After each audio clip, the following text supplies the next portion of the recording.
An hour had passed. Velma was then led into an interrogation room. The room was completely empty, apart from a tape recorder seated on a desk, with 2 chairs at either side.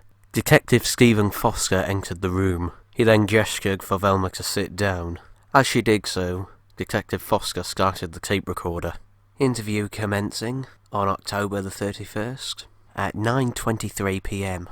Those present are suspect Velma Dinkley and Detective Stephen Foster.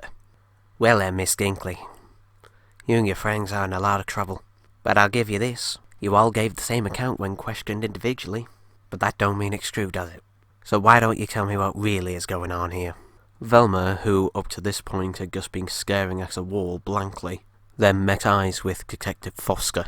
I find it's pointless telling the truth to those who are unwilling to listen to it. Now, we listen to the truth just fine. It's lies we can't stand here.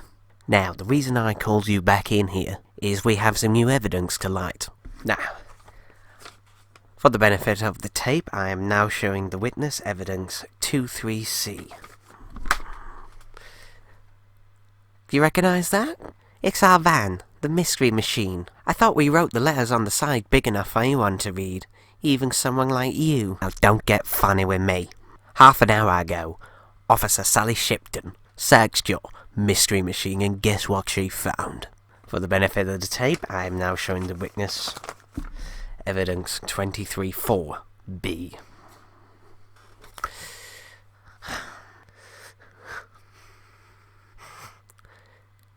That is what I'm only assuming. Yes, Miss Dinkley. That is the body of Mr. Jimmy Wolf. Richard Dewar, our pathologist, confirmed it about half an hour afterward, which is why you're here now. So why don't you tell me how the body got there? Look, I have no idea. But you're just picking and choosing the evidence. Detective Foster then stood up and leaned over the table. He was only about 4 inches away from Velma's face. Now, despite what you might think of me, I am actually trying to just find the truth. I'll admit I have my doubts and I have my suspicions. But I can't ignore the overwhelming evidence against you. So why don't you just help me out here? We've already told you the truth. No, there's something you're leaving out, I can tell. After your initial statements, I did a bit of research on you. So can you please tell me what happened on Moonscar Island? What has that got to do with any of this? I'm the one asking the questions here. Now, I looked through Detective Bo's reports, and guess what? It's completely different to what he said on Coast to Coast with Daphne Blake, your friends, that little show. I find it quite interesting, quite frankly, but there just seems a lot of lack of evidence in both of his reports, I guess. So can you tell me what really happened there? I'm sure Detective Bo... I'm not asking Detective Bo, I'm asking you. Look, all these things, they just seem suspicious. And they don't put you in a good light, do they? Alright. Let's get back to Jimmy Wolf, shall we? So you claim to have never met this man before, yet you just take a job from him out of the blue? How does that work? How do you get paid? We don't solve mysteries to get paid. We solve mysteries that no one else will solve, that no one else will ever take a second glance to. Yeah, I'll admit, Mystery Incorporated has quite a reputation. Quite a reputation with the police, but not always a good one. You see, a lot of our departments, not just across America, no, across the world, you visited quite a few places, and quite a few police are pretty annoyed that you're able to solve a case that they weren't able to get 2 strikes on. Oh, so this is finally you admitting that we've been framed. I know it's a possibility, but proving it's a different thing. How do you know this is Jimmy Wolf? I mean, his face is being cut off. Our pathologist did a blood test. 2 weeks ago,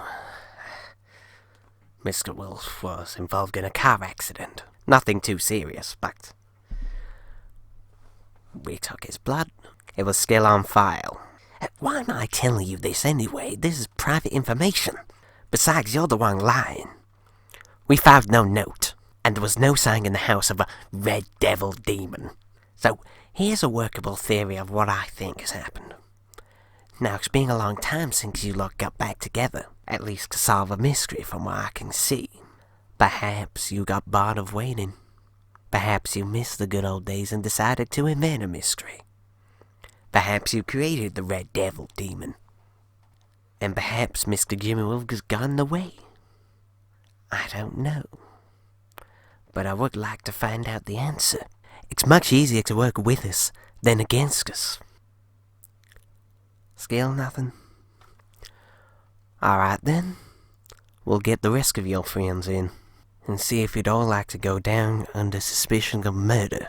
'Cause at the moment, y'all are prime and only suspects.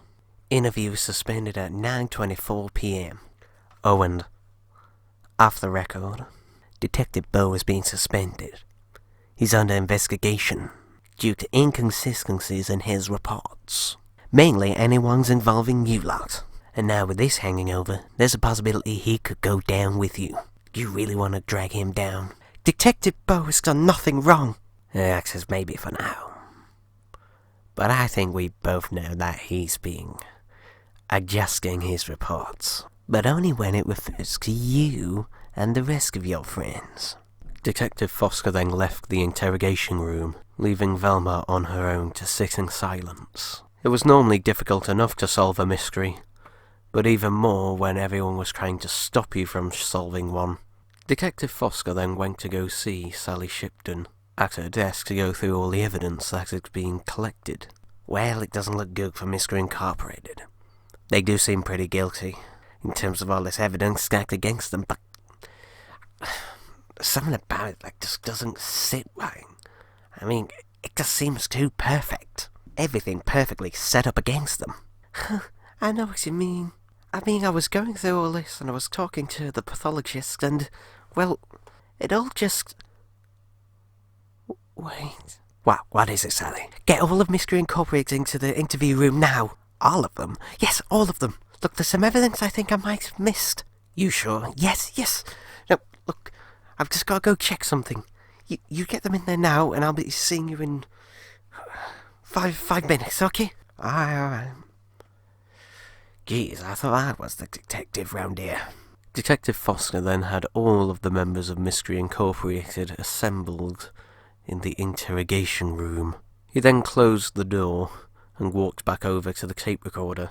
Interview recommencing at 9:32 p.m.